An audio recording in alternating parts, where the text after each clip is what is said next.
Hello, it's bright out here. I think you can see probably in the yard.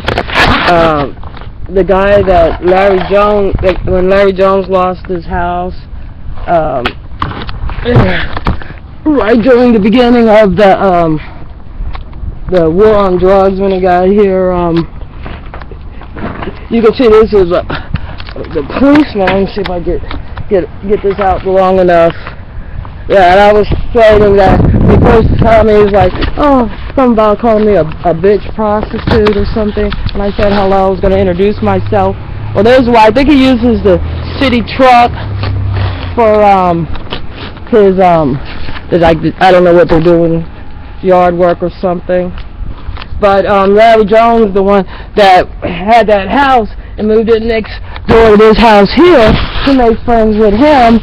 Larry Jones is a very conniving criminal who took advantage of my aunt in her old age and my cousin when she was dying from cancer and very ill.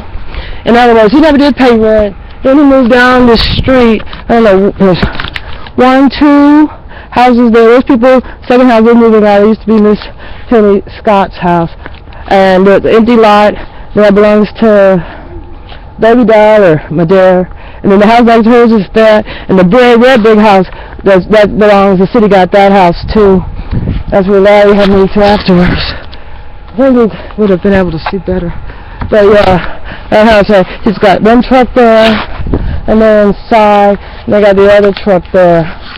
Well, anyway, so he made friends with Larry, and Larry and his little gang of criminals was going around and getting all the metal, all the copper metal out of the houses.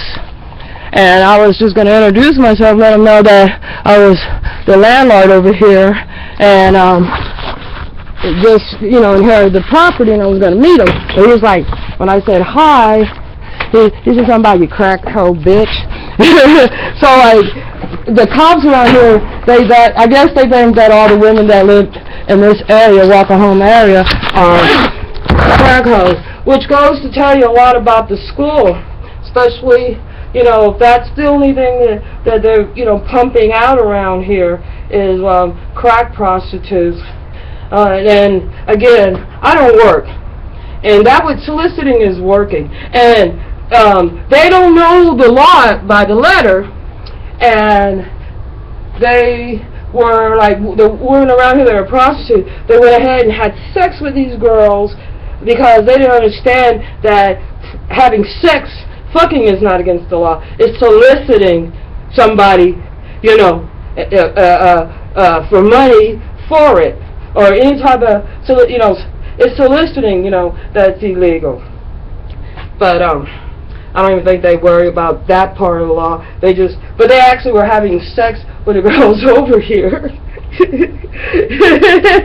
So I'm not fucking behind them. Like there's one, like I went up, Sonny called me up there. Sonny lost everything he ever owned, his property up on Harahan, by thinking like the police was like going to help him.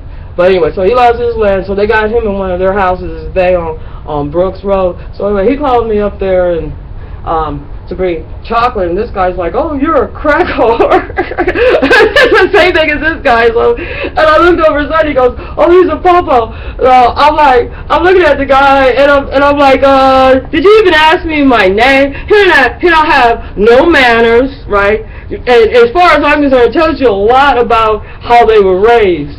But anyway, I told him, Sonny crazy as hell. Sonny's like almost 80. Sonny done lost his mind. Sonny tried to go along with the propaganda. And but anyway, they fucked him over royally, helping him. And so basically, with their help, the house got burned down that he was in.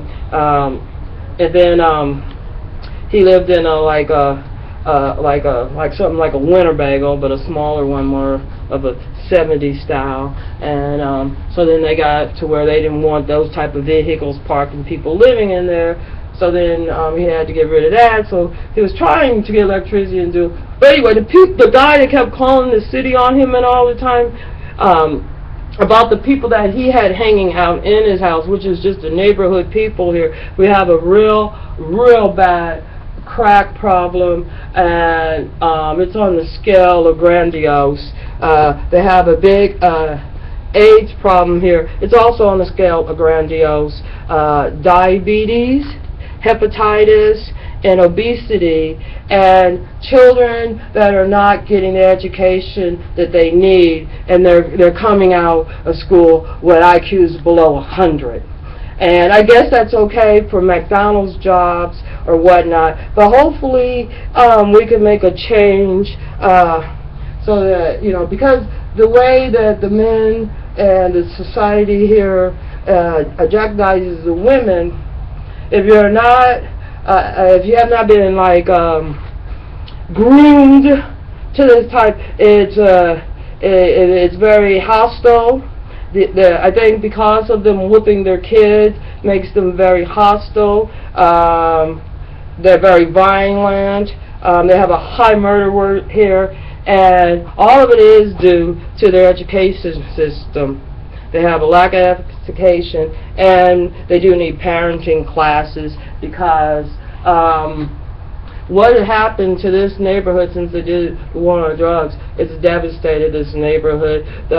Like people like me that own property and pay taxes, you know, I'm going to get ready to tear down the other house.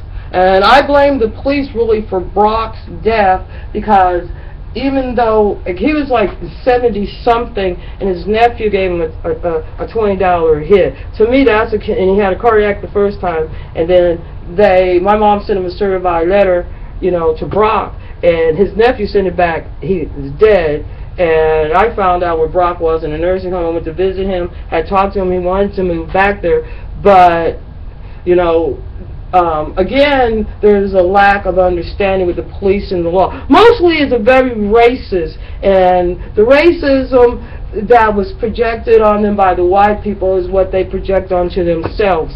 And their projection, you know what I'm saying, like, they see me like, you know, like this one guy, he's like, oh, you're crazy because you're different. No, I think they're all crazy because they keep doing the same shit.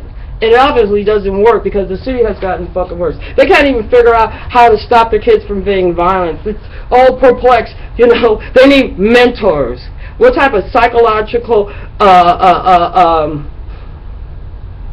advice are you getting? What type of, what, you know, unconsciously a child is thinking, this person is showing me something that you should know. So therefore, you know, it deplenishes the parents' trust. Well, the trust has already been displenished, but anyway, it's very hostile.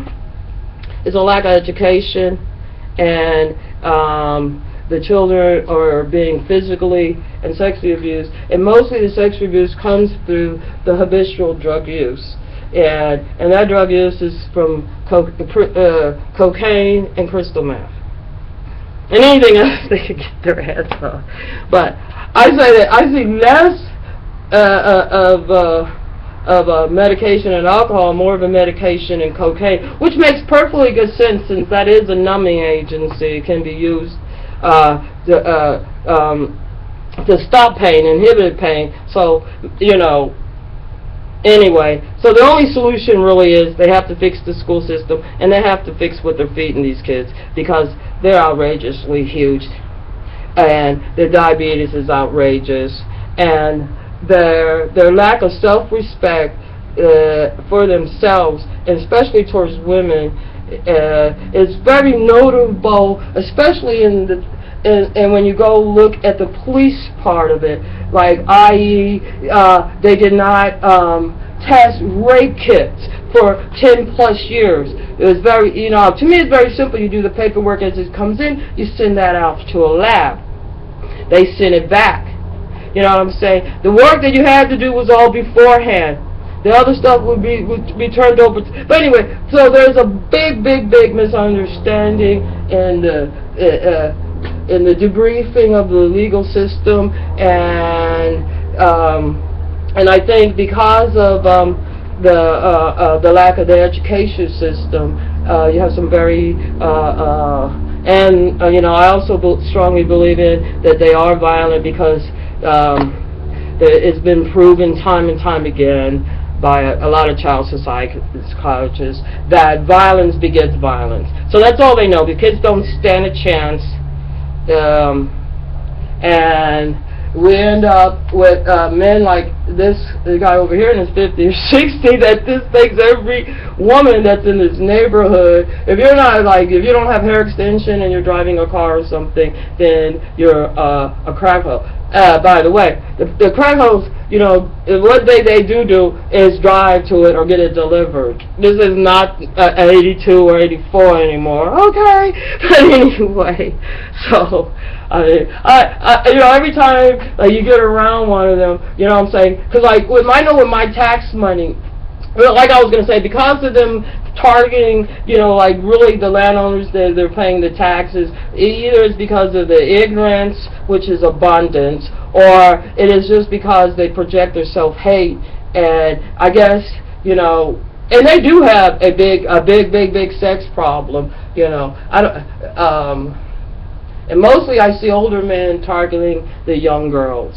You know, like we have problems with some men having up to, you know, like every time a high school girl comes out of high school, there's a few guys, that girl's going to be pregnant by him. So, like, I know, you know, so, like, anyway, so the women don't really stand a chance. They're getting objectified, and it makes me very uncomfortable, and frankly, I don't really care for men that bought into the propaganda that they got to sit in front of a screen and jerk off.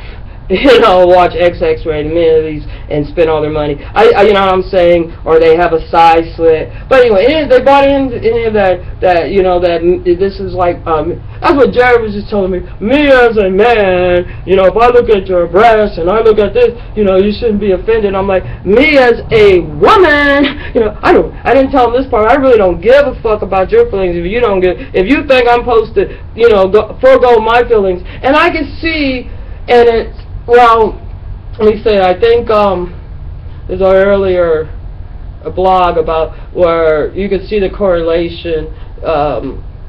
Anyway, it's very sad. The children don't stand a chance. They're not getting the education that they need, and they're not getting the nutrition that they need, and they're obese with diabetes and a bad case of HIV. So we do need Obamacare.